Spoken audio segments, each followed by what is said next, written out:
The concept of differentiation.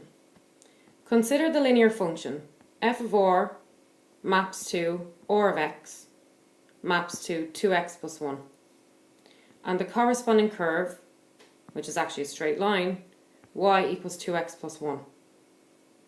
The slope of this line may be interpreted as the rate of change of y as x changes.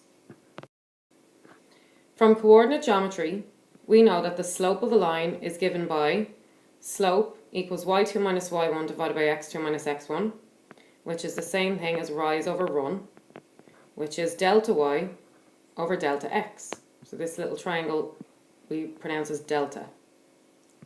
So delta y is the rise over delta x is the run, where delta x and delta y are called x and y increments and correspond to the run and the rise respectively.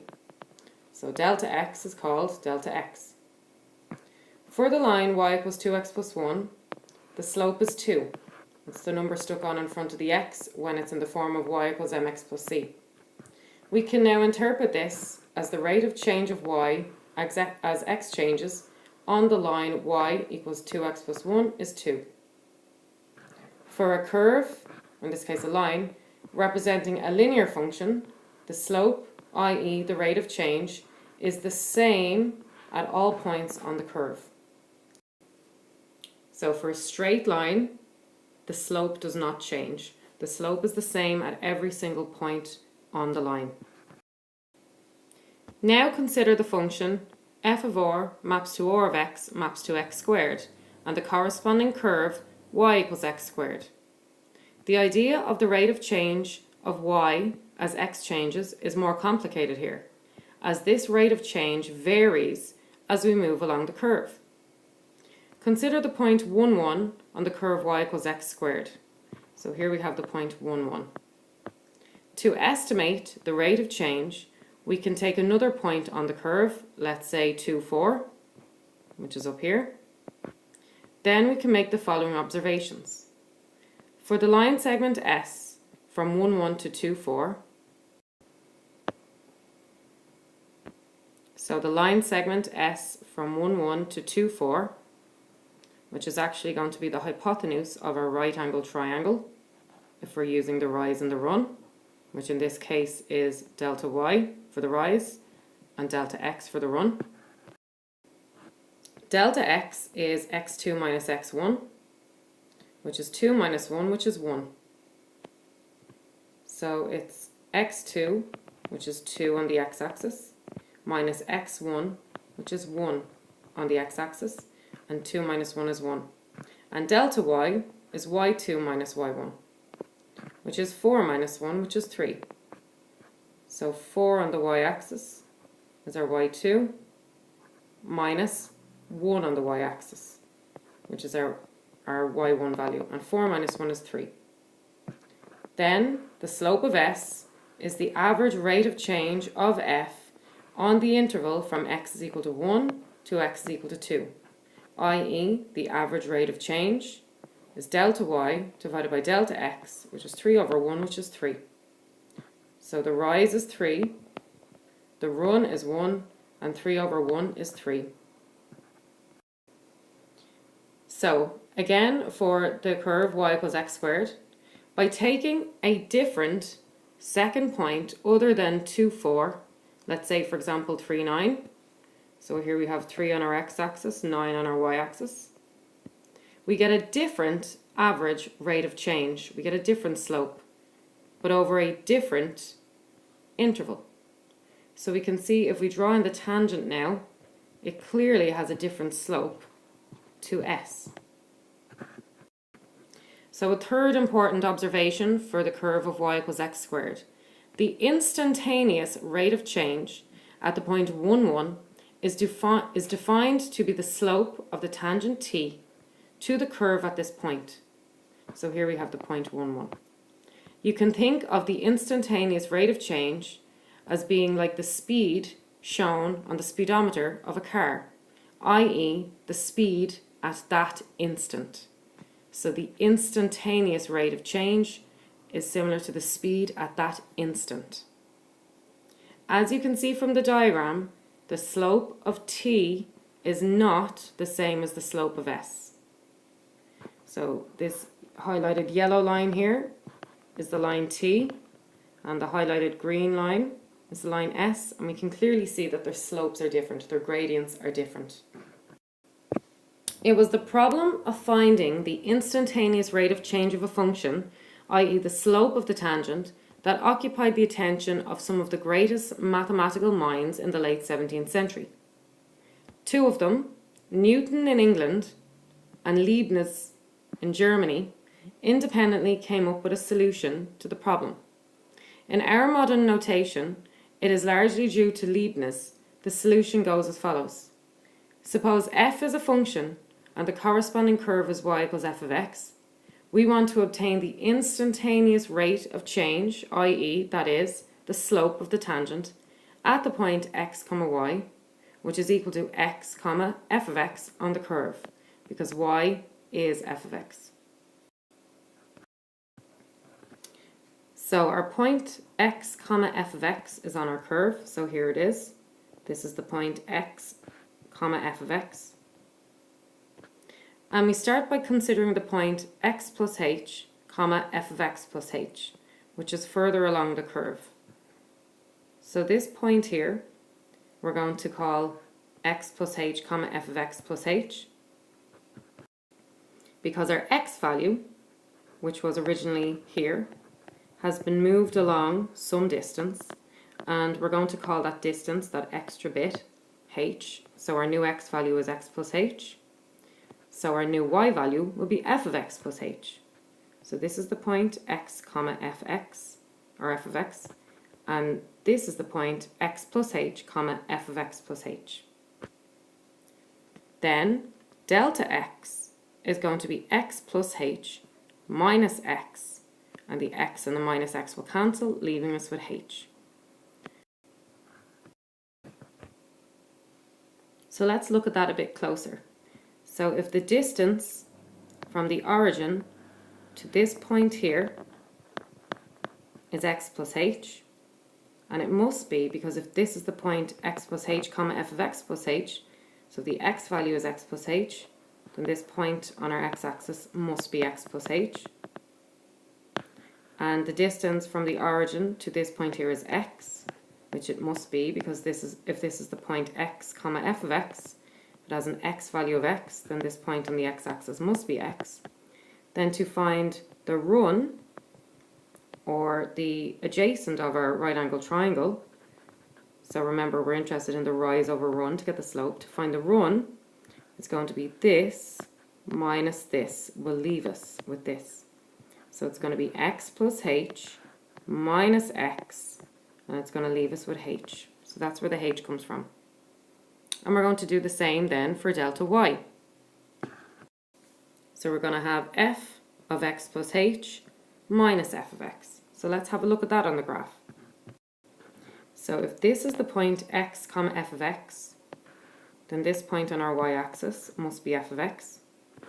And if this is the point x plus h, f of x plus h, then this point on our y-axis must be f of x plus h. So we're interested in the rise, because remember we want the rise over run to get the slope.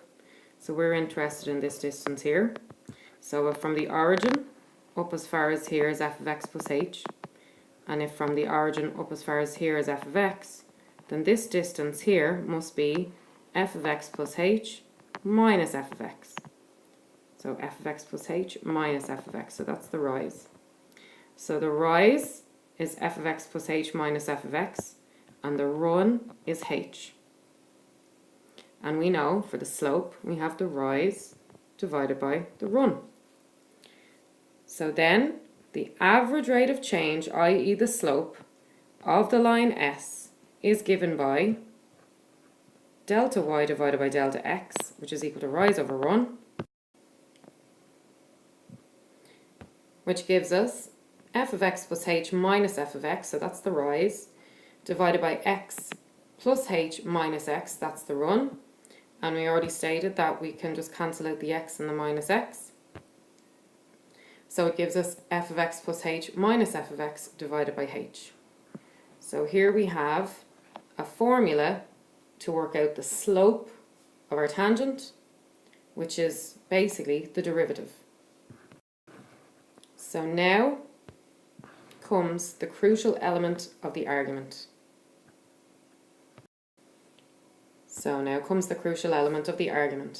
If we let delta x, i.e. h, get smaller, i.e. we let delta x approach 0 or h approach 0, then the line S approaches the tangent t.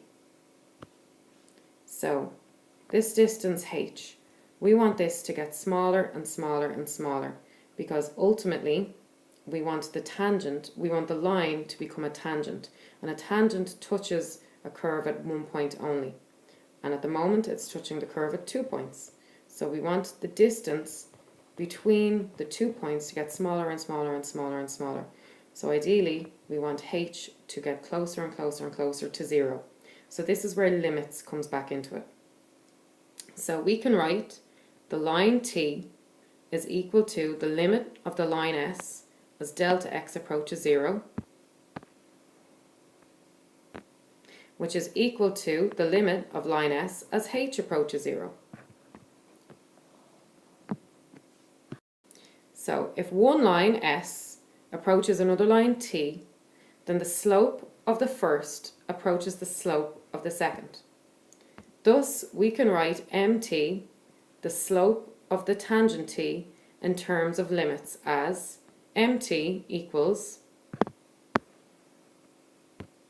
the limit of ms as delta x approaches 0, which is equal to the limit of ms as h approaches 0. Using the expression in 1 for ms, so this is the equation we came up with, equation 1.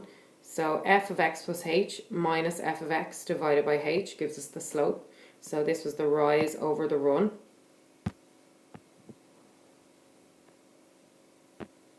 So using this, we get mt equals the limit of delta x over delta y as delta x approaches 0 to be equal to the limit of f of x plus h minus f of x over h as h approaches 0.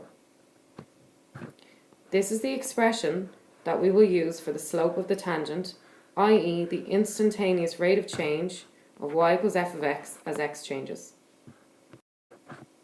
There are a number of concepts and some terminology and notation that needs to be understood in connection with the idea of finding the slope of the tangent to a curve, i.e. finding the instantaneous rate of change of a function. So Leibniz introduced the notation dy dx to stand for the slope of the tangent. For Leibniz, dx and dy, called x and y differentials, stood for theoretical changes in the x and y values, respectively, so that the fraction composed of the second over the first gives the slope of the tangent. Note that dx and dy are not the same as delta x and delta y. The diagram opposite shows the idea. So here we have dx and here we have dy. Thus we can write dy dx, so to differentiate y with respect to x, as equal to the limit of delta y over delta x as delta x approaches 0, equal to the limit of f of x plus h minus f of x over h as h approaches 0. And this is the formula that we use if we want to differentiate from first principles. So the next video that I make will be going through this in a lot more detail, differentiation from first principles. But this video is just about the concept of differentiation and where it comes from. Since its discovery, many different terms have been used for this method to find an expression for the slope of the tangent or instantaneous rate of change. Variously called the method of the ratio of differences, the method of the ratio of differentials, amongst others, we now tend to refer to the process as differentiation or as differential calculus. Taking a function or curve and finding the instantaneous rate of change or slope of the tangent is called differentiating the function or curve. About 100 years after Leibniz, a French-Italian mathematician called Lagrange introduced another notation for the slope of the tangent or instantaneous rate of change. He wrote f prime x, called f prime x, or f dash x, to represent the slope of the tangent. This emphasizes the fact that the expression for the slope of the tangent will, in general, be a function of x. This function comes from, or is derived from, the original function. Thus, the expression for the slope of the tangent is called the derivative, or sometimes the slope function. So here we have the definition of the derivative. The slope of the tangent to the curve y equals f of x, or the instantaneous rate of change of y as x changes, is called the derivative of y with respect to x, and is given by dy dx equals f prime x, which is equal to the limit of f of x plus h minus f of x over h as h approaches 0, which is the limit of delta y over delta x as delta x approaches 0. The notation dy dx can be thought of as the fraction or ratio of the differentials dy and dx, but in practice we refer to it as dy dx for historical reasons. Note that dx does not mean d multiplied by x, but rather d of x. So just like sine x means sine of x.